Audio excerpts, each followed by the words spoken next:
저는 알트코인보다 비트코인이 훨씬 많습니다. 그런데 다신 알트코인 비중을 조금씩을 더 늘리고는 있죠. 사이클상 알트코인의 불장이 다가오고 있기 때문에. 비트코인 사이클처럼 알트코인도 항상 비트코인 사이클의 파생에서 발생을 했어요. 그래서 비트코인이 본격적으로 상승을 한 이후에 알트코인이 한 박자나 반 박자 정도 늦게 상승을 했고, 비트코인 사이클이 종료된 이후에 마찬가지로 알트코인 사이클도 반 박자 정도 늦게 종료를 해왔던 게 과거 사이클들의 역사이기 때문에 그렇다면 알트코인도 이번에 똑같이 사이클이 올 수 있다라고 볼 수 있는 거죠. 그 다음에 지금 시기는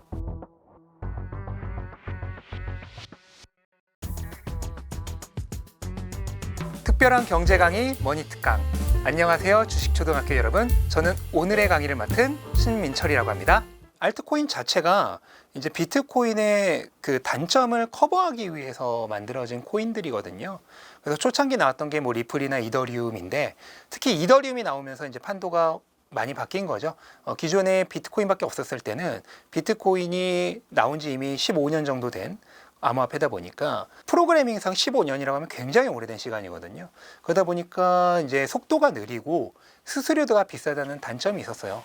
그런 단점을 커버하기 위해서 이제 이더리움이 나온 거고, 그래서 비트코인의 부족한 부분을 이제 보완하기 위해서 그런 얼터너티브, 대체 대안의 요소로서 알트코인이 등장했다라고 보시면 되겠고, 이 알트코인은 그러면 비트코인에서 파생되어 나온 비트코인의 파생 상품과 비슷한 그런 관계다라고 보시면 될 것 같습니다. 정말로 열심히 공부한다면 좋은 알트코인을 고를 수 있겠지만, 저는 그 부분에 대해서 대단히 회의적이고요. 알트코인을 어떤 특정 좋은 코인을 골라서 그것을 뭐 빠르게 저가 매수해서 나중에 대박을 내겠다라고 하는 관점은 지극히 위험합니다. 어떤 알트코인이든 사라질 수 있거든요. 예를 들어 지난 사이클만 하더라도 이더리움이 비트코인을 넘어설 거란 얘기조차 있었어요. 근데 이제는 그 밑에 있는 리플이나 솔라나에게 반대로 역전당할 위기에 처했거든요. 이렇게 될 거라고 불과 1, 2년 전만 해도 아무도 예상하지 못했습니다. 하지만 그 일이 일어나고 있죠. 그 다음에 지금 잘 나가고 있는 리플과 솔라나도 언제 한순간 어떻게 될지 몰라요. 솔라나 같은 경우에는 특히나 이더리움보다 더 뛰어난 속도와 그 다음에 수수료로 지금 현재 시장에 자금을 빨아들이고 있는데, 만약 나중에 더 빠른 속도와 더 낮은 수수료를 가지고 더 효율적인 암호화폐가 나오게 되면은 당연히 솔라나도 이더리움처럼 역전당할 수도 있는 겁니다. 그런 것들을 생각했을 때 알트코인은 기본적으로 어떤 특정 알트코인의 뭐 비전을 바라보면서 투자를 하기보다는 그냥 알트코인 전체의 평균적인 그 수익률로 승부를 한다라고 하는 관점으로 접근하시는 게 좋을 것 같아요. 그래서 여러 알트코인에 분산 투자를 해서 그러면 분산 투자를 하면 그 여러 알트코인들의 평균적인 수익률이라고 나올 거 아니에요. 그 평균적인 수익률이 일반적으로 비트코인보다 좋기 때문에 그럼 비트코인의 레버리지 파생 상품의 개념으로서 알트코인 포트폴리오의 평균으로 승부하려 해야지 어떤 특정 알트코인을 좋은 알트코인을 고르겠다라고 하는 마인드로 접근을 하시면 별로 안 좋습니다. 네, 저는 불가능하다고 보고 있고요. 사이클이 종료될 때 무조건 전액 매도하는 것을 저는 설명드리고 있어요. 네, 뭐 너무 간단한데 비트코인 사이클처럼 알트코인도 항상 비트코인 사이클의 파생에서 발생을 했어요. 그래서 비트코인이 본격적으로 상승을 한 이후에 알트코인이 한 박자나 반 박자 정도 늦게 상승을 했고, 비트코인 사이클이 종료된 이후에 마찬가지로 알트코인 사이클도 한 박자, 반 박자 정도 늦게 종료를 해왔던 게 과거 사이클들의 역사이기 때문에 비트코인은 항상 같은 패턴성을 보이면서 비슷한 그 사이클을 형성을 하기에 그렇다면 알트코인도 이번에 똑같이 사이클이 올 수 있다 라고 볼 수 있는 거죠. 그 다음에 지금 시기는 비트코인이 보통 전고점을 완전히 돌파한 이후에 첫 번째 큰 조정이 완전히 마무리된 시점부터 보통 알트코인이 본격적으로 상승을 하기 시작합니다.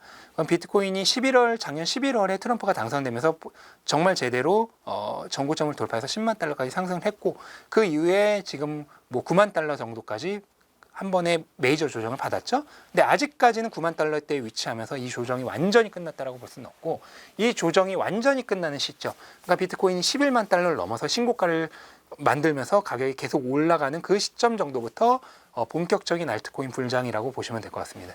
그거는 이제 본인의 성향에 따라서 달라지는데, 만약에 내가 최대한 변동성이 싫고 수익률은 좀 줄어들더라도 안전하게 투자를 하고 싶다라고 하면은 아까 말씀드린 알트코인의 본격적인 불장이 오고 난 이후에 매수를 하는 게 좋겠고요. 다만 그때가 되면 알트코인은 워낙 변동성이 크기 때문에 이미 바닥에서 몇 배 오른 뒤일 겁니다.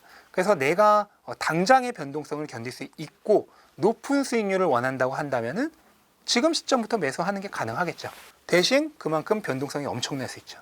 알트코인 같은 경우에는 사실 특별한 알트코인만의 데이터가 있다고 보기는 힘들어요. 네. 알트코인 이제 시즌이라고 하는 데이터가 있는데 그거는 상위 50개 알트코인들의 최근 3달 정도의 가격이 비트코인 대비 얼마나 좋았냐를 나타내는 건데 사실 그것만으로 알트코인 시즌을 측정하기는 어렵기 때문에 그냥 비트코인을 기준으로 생각하시면 될 것 같습니다.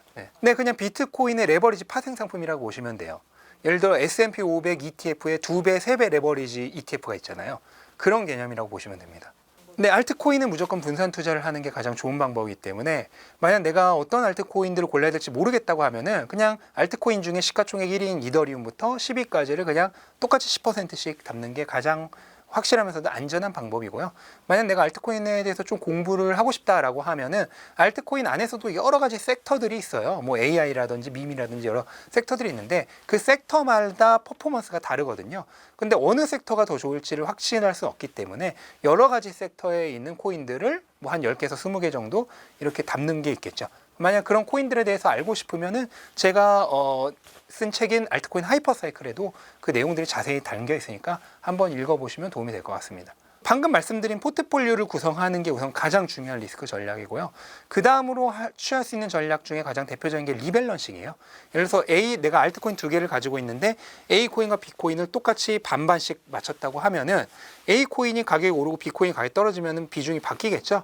그때 오른 코인을 좀 팔아서 내린 코인을 사주면 다시 비중이 어느 정도 맞춰지겠죠.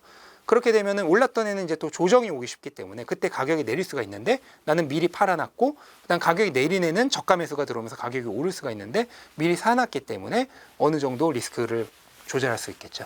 네, 뭐 심리적으로는 무슨 말을 하시더라도 아마 갖고 계실 거예요. 근데 엄밀히 말하면은 지금이라도 더 높은 수익률을 보일 수 있는 곳으로 옮기는 게 맞습니다.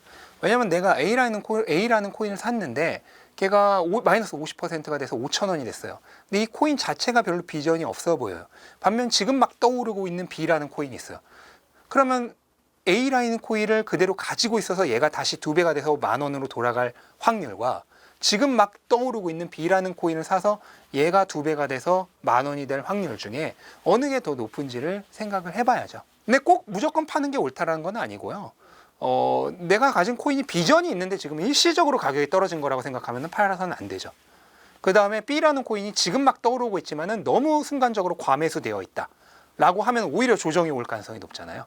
그러니까 정확한 관점은 내가 가지고 있는 A라는 코인이 이게 단순히 일시적으로 과매도된 게 아니라 그냥 내가 판단 자체로 완전히 잘못했다, 잘못 샀다 라고 판단이 일단 우선 들어야 되고, 그 다음에 B라는 코인이 지금부터 떠오르고 있는 분명 트렌디한 코인은 맞는데 그렇다고 해서 과매수된, 그러니까 가격이 막 폭등한 지점에서 사는 게 아니라 그렇게 폭등했다가 일시적으로 조정을 받은 타이밍이라면 좋겠죠. 그런 타이밍에 옮겨가는 거죠. 근데 사실 이런 기술적인 면은 이렇게 짧게 말로 설명하기에는 조금 어려운 면들이 있습니다. 네. 네. 절대로 어느 하나의 알트코인을 믿지 않으셔야 합니다. 그러니까 투자 금액적으로도 몰빵 투자하면 안 되고 심경적으로도 믿으면 안 돼요. 그냥 알트코인은 비트코인의 레버리지 파생 상품이라는 마인드를 가지고 계셔야 돼요. 네, 아무리 이 알트코인 얘기하는 비전이 멋있어 보여도 이 알트코인이 나중에 미래의 뭐 블록체인을 책임질 거야, 그런 꿈에 빠지지 마십시오.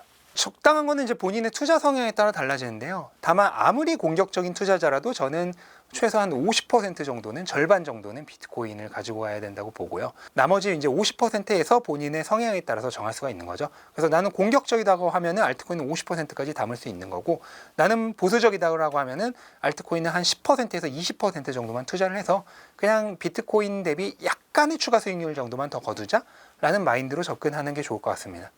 저는 알트코인보다 비트코인이 훨씬 많습니다. 그런데 다신 알트코인 비중을 조금씩을 더 늘리고는 있죠. 사이클상 알트코인의 불장이 다가오고 있기 때문에.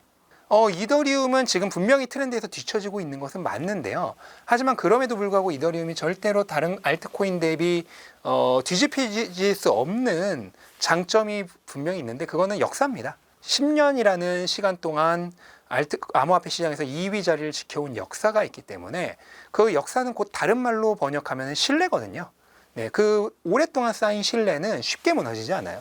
솔라나가 아무리 뭐 이더리움 킬러로서 떠오르고 있다고 하더라도 이제 4년 정도 된 코인이 그 10년 된 신뢰를 한순간에 뒤집을 수는 없습니다.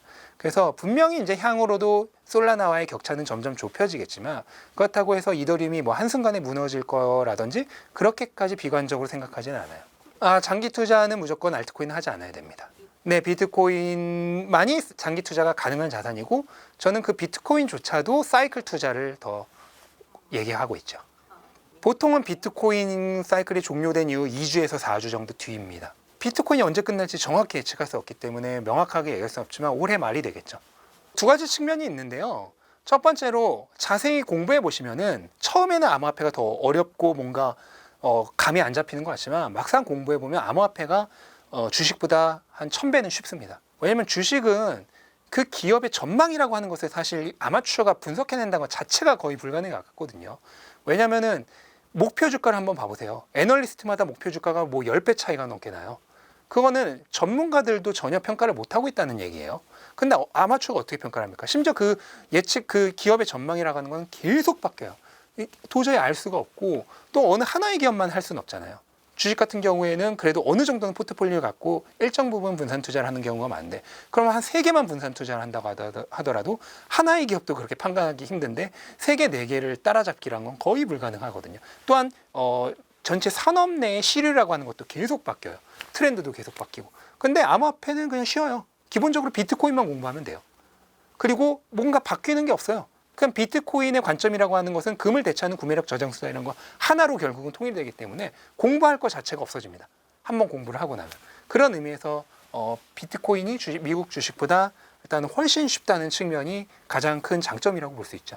일단 이번 사이클은 이미 상승 3년 차로 접어들었기 때문에 후반부거든요.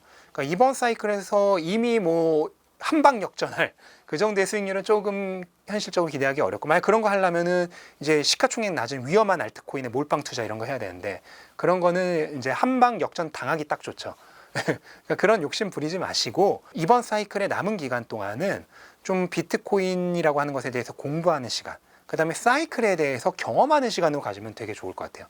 그래서 사이클의 후반부를 경험을 해야지 다음 사이클에서도 바닥부터 시작할 수 있거든요. 제가 이번 사이클에서 비트코인 슈퍼사이클 책을 쓰고 비트코인 슈퍼사이클 강의도 냈거든요. 그러면서 비트코인의 이번 사이클에 진입하라고 말씀드렸던 게 비트코인이 한화로 2천만 원대일 때였어요.